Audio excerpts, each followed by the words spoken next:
जय हिंद। तो पिछली बार हम लोग क्या पढ़ रहे थे, यूज ऑफ हैज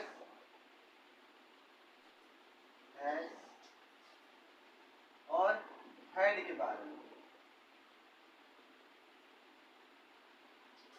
पिछली वीडियो में हमने हैज और हैव के बारे में, हैव और हैज के बारे में पढ़ लिया था। तो आज हम बात करेंगे हैड के बारे में। इसके बारे में बात करेंगे, हैड के बारे में। हैड क्या होता है? हैड होता है पास्ट परफेक्ट की हेल्पिंग वर्ब। क्या होती है? हैड होता है पास्ट परफेक्ट की हेल्पिंग वर्ब। हेल्पिंग वर्ब किसकी? पास्ट परफेक्ट की।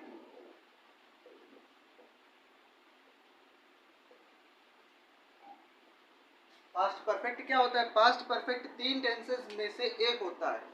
जो तीन टेंस होते हैं, प्रेजेंट, पास्ट और फ्यूचर।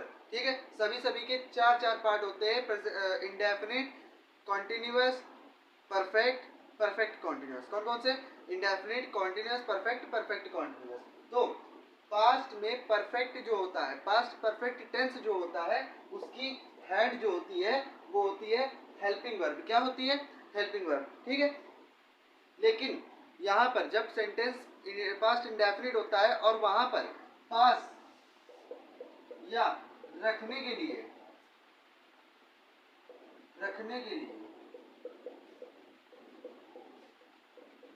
किसका यूज किया जाता है? हेड का। इसका हेड का यूज किया जाता है।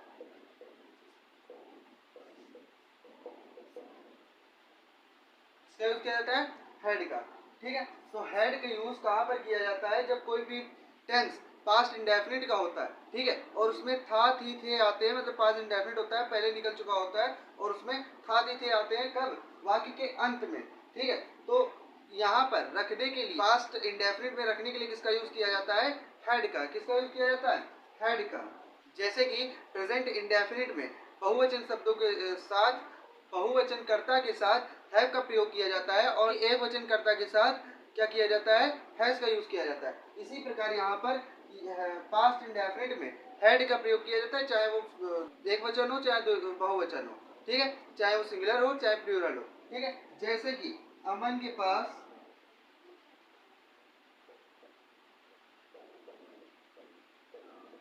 एक कार थी।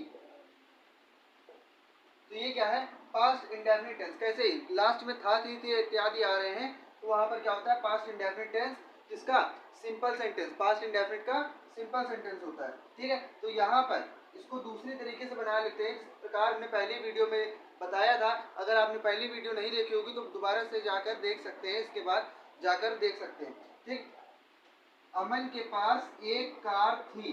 ठीक है, अमन, तो हम इसको दूसरी तरीके से लिख सकते हैं, अमन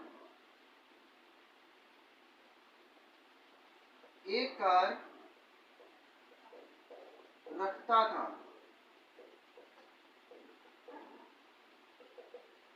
ठीक है, अमन एक कार रखता था।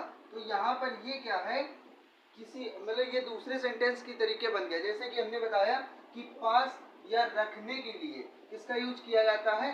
रखने के लिए। सीधा सीधा समझते हैं कि रखने के लिए किसका यूज किया जाता है?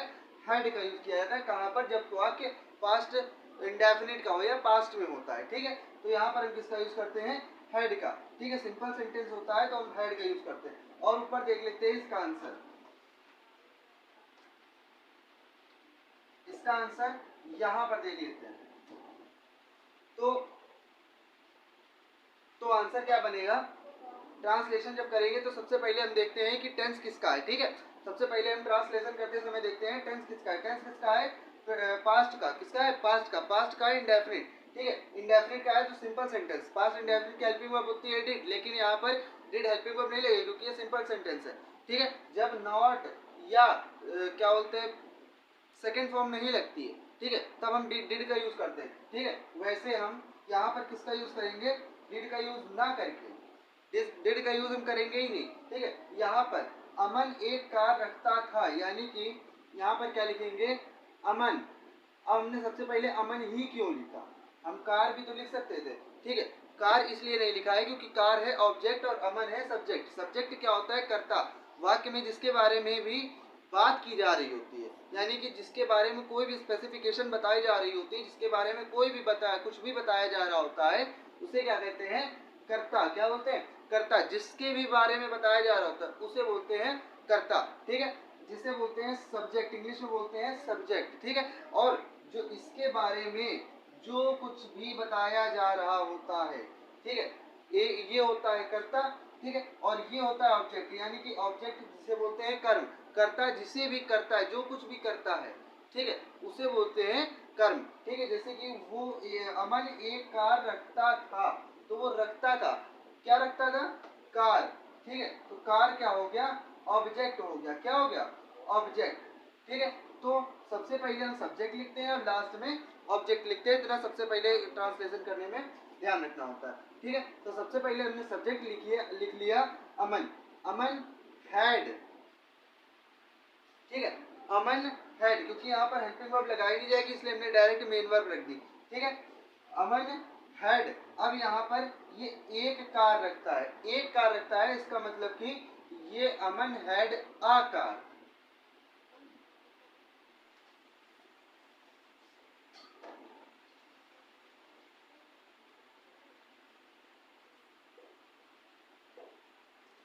अब एग्जाम्पल देख लेते हैं। एग्जाम्पल्स किसके किसके देखेंगे? हैज के भी देखेंगे, हैव के भी देखेंगे और हैड के भी देखेंगे।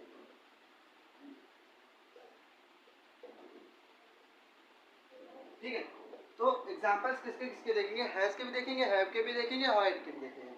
मैं एक एग्जाम्पल लिखूंगा और उसको आपको रिकॉग्नाइज करना है कि वो कौन से टेंस का है और उसमें क्या क्या लगेगा। हैज लगेगा, हैव लगेगा, हैड लगेगा। ठीक है, ये आपको देखना है। जैसे कि पहला सेंटेंस हम बता दें कि मेरे पास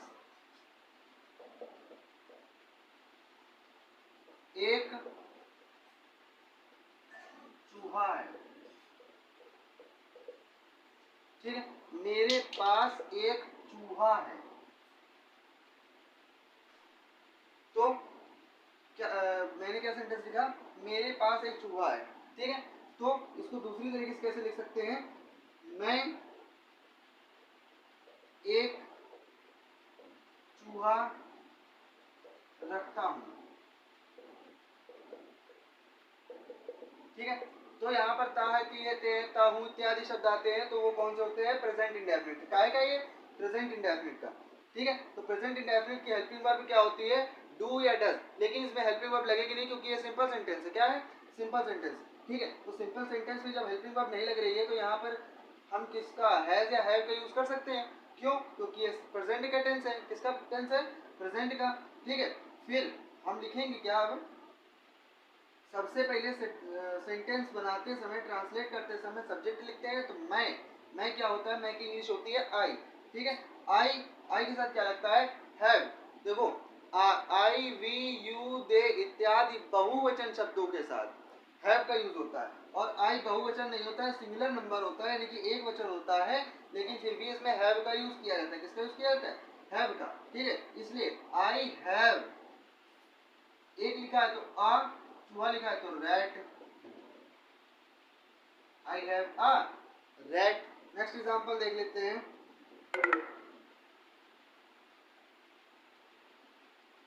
नमन के पास